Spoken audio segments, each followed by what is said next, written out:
Tale of Two Cities by Charles Dickens. Book 2, Chapter 4. Congratulatory.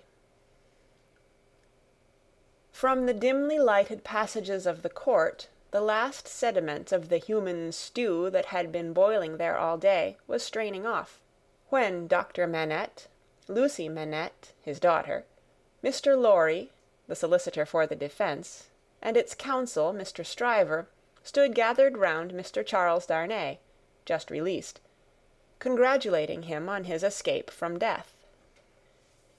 It would have been difficult by a far brighter light to recognize in Doctor Manette, intellectual of face and upright of bearing, the shoemaker of the garret in Paris.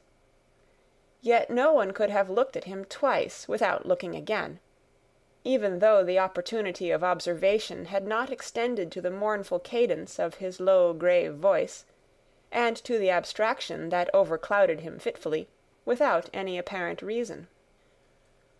While one external cause, and that a reference to his long-lingering agony, would always, as on the trial, evoke this condition from the depths of his soul, it was also in its nature to arise of itself, and to draw a gloom over him as incomprehensible to those unacquainted with his story, as if they had seen the shadow of the actual Bastille thrown upon him by a summer sun, when the substance was 300 miles away. Only his daughter had the power of charming this black brooding from his mind.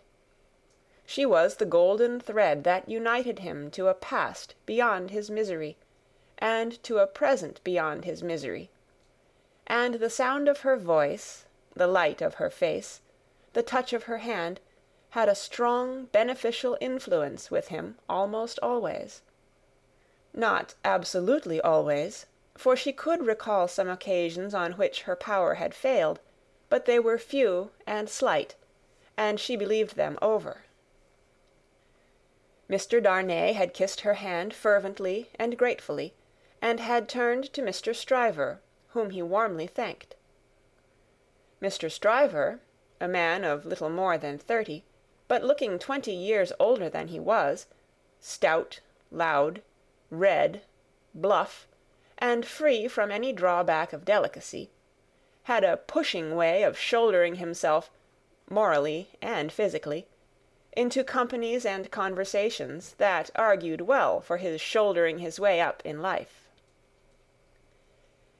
He still had his wig and gown on, and he said, squaring himself at his late client to that degree that he squeezed the innocent Mr. Lorry clean out of the group, "I am glad to have brought you off with honour, Mr. Darnay.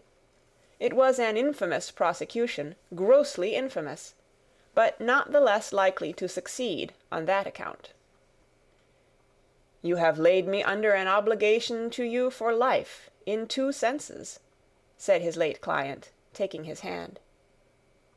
"I have done my best for you, Mr. Darnay, and my best is as good as another man's, I believe."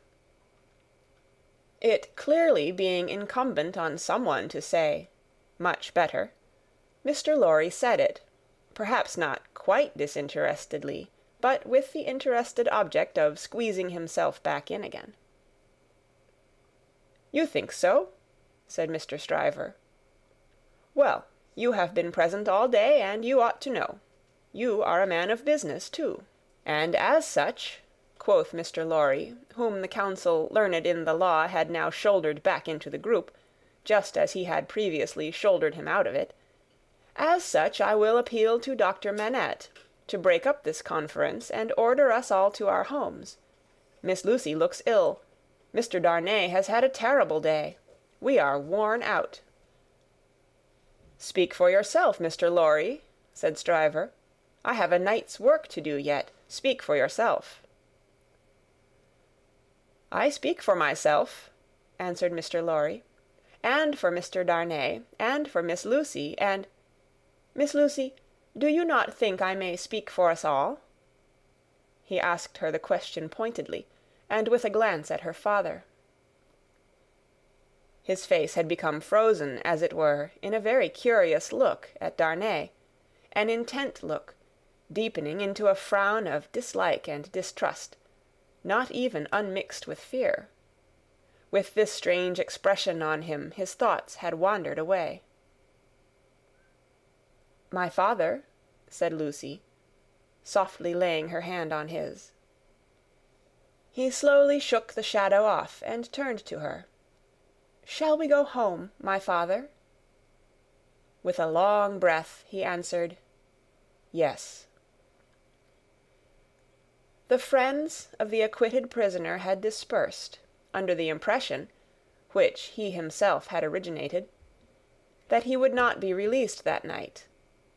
The lights were nearly all extinguished in the passages, the iron gates were being closed with a jar and a rattle, and the dismal place was deserted until tomorrow morning's interest of gallows, pillory, whipping post, and branding iron should repeople it. Walking between her father and Mr. Darnay, Lucie Manette passed into the open air. A hackney coach was called, and the father and daughter departed in it. Mr. Stryver had left them in the passages, to shoulder his way back to the robing-room. Another person who had not joined the group, or interchanged a word with any one of them, but who had been leaning against the wall where its shadow was darkest, had silently strolled out after the rest, and had looked on until the coach drove away. He now stepped up to where Mr. Lorry and Mr. Darnay stood upon the pavement. "So, Mr. Lorry, men of business may speak to Mr. Darnay now?"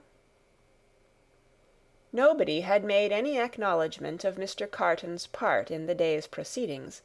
Nobody had known of it. He was unrobed, and was none the better for it in appearance. If you knew what a conflict goes on in the business mind, when the business mind is divided between good-natured impulse and business appearances, you would be amused, Mr. Darnay.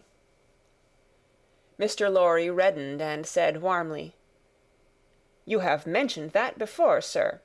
We men of business, who serve a house, are not our own masters. We have to think of the house more than ourselves."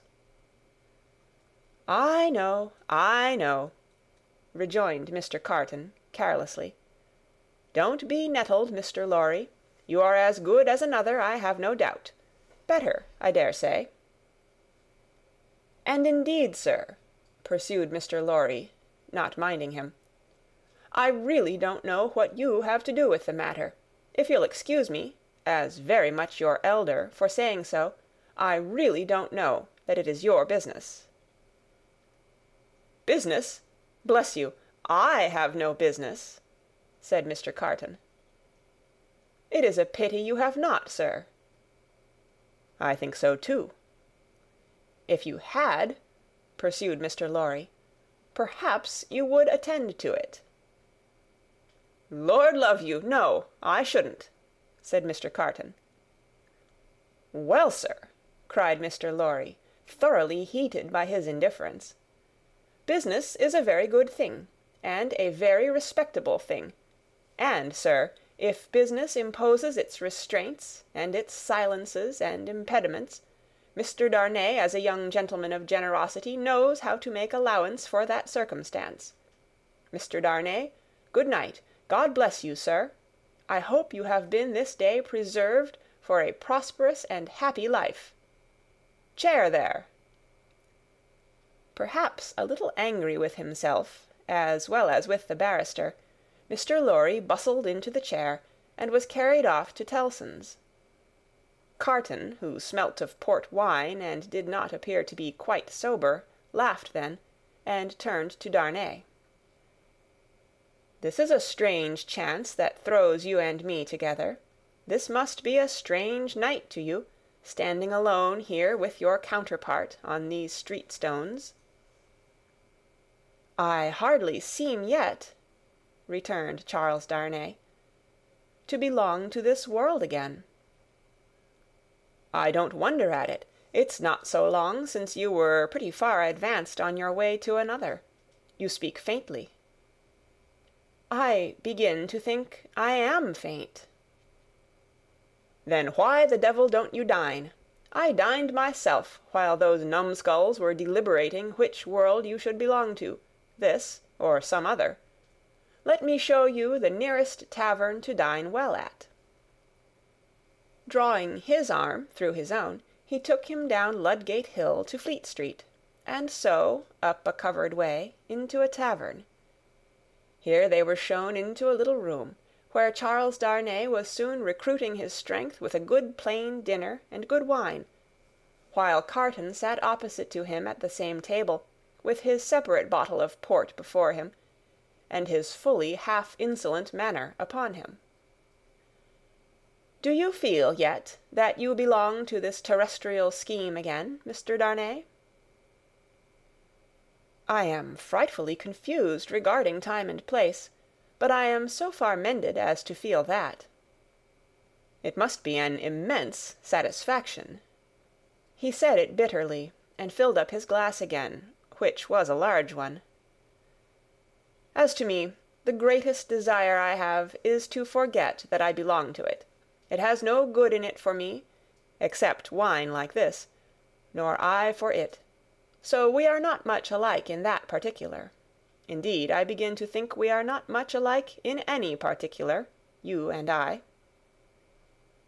Confused by the emotion of the day, and feeling his being there with this double of coarse deportment to be like a dream, Charles Darnay was at a loss how to answer. Finally, answered not at all. "Now your dinner is done," Carton presently said. "Why don't you call a health, Mr. Darnay? Why don't you give your toast?" "What health? What toast?" "Why, it's on the tip of your tongue. It ought to be, it must be. I'll swear it's there." "Miss Manette, then." "Miss Manette, then."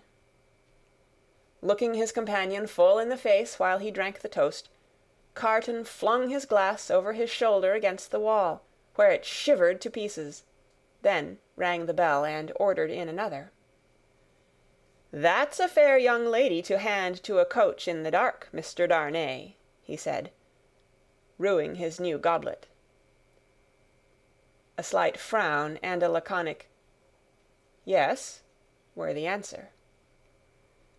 "That's a fair young lady to be pitied by and wept for by. How does it feel? Is it worth being tried for one's life, to be the object of such sympathy and compassion, Mr. Darnay?" Again Darnay answered not a word. "She was mightily pleased to have your message when I gave it her. Not that she showed she was pleased, but I suppose she was." The allusion served as a timely reminder to Darnay that this disagreeable companion had, of his own free will, assisted him in the strait of the day. He turned the dialogue to that point, and thanked him for it. "I neither want any thanks nor merit any," was the careless rejoinder. "It was nothing to do, in the first place, and I don't know why I did it, in the second. Mr. Darnay, let me ask you a question." "Willingly, and a small return for your good offices." "Do you think I particularly like you?" "Really, Mr. Carton," returned the other, oddly disconcerted, "I have not asked myself the question." "But ask yourself the question now." "You have acted as if you do, but I don't think you do." "I don't think I do," said Carton. "I begin to have a very good opinion of your understanding." "Nevertheless," pursued Darnay, rising to ring the bell, "there is nothing in that, I hope, to prevent my calling the reckoning, and our parting without ill blood on either side." Carton rejoining, "Nothing in life," Darnay rang. "Do you call the whole reckoning?" said Carton. On his answering in the affirmative, "Then bring me another pint of this same wine, drawer, and come and wake me at 10. The bill being paid, Charles Darnay rose and wished him good night. Without returning the wish, Carton rose too, with something of a threat of defiance in his manner, and said, "A last word, Mr. Darnay. Do you think I am drunk?" "I think you have been drinking, Mr. Carton." "Think? You know I have been drinking." "Since I must say so, I know it." "Then you shall likewise know why. I am a disappointed drudge, sir. I care for no man on earth, and no man on earth cares for me." "Much to be regretted. You might have used your talents better." "May be so, Mr. Darnay, may be not. Don't let your sober face elate you, however. You don't know what it may come to. Good night." When he was left alone, this strange being took up a candle, went to a glass that hung against the wall, and surveyed himself minutely in it. "Do you particularly like the man?" he muttered at his own image. "Why should you particularly like a man who resembles you? There is nothing in you to like, you know that. Ah, confound you, what a change you have made in yourself! A good reason for taking to a man, that he shows you what you have fallen away from, and what you might have been. Change places with him, and would you have been looked at by those blue eyes as he was, and commiserated by that agitated face as he was? Come on, and have it out in plain words. You hate the fellow." He resorted to his pint of wine for consolation, drank it all in a few minutes, and fell asleep on his arms, with his hair straggling over the table, and a long winding sheet in the candle dripping down upon him. End of Book 2, Chapter 4.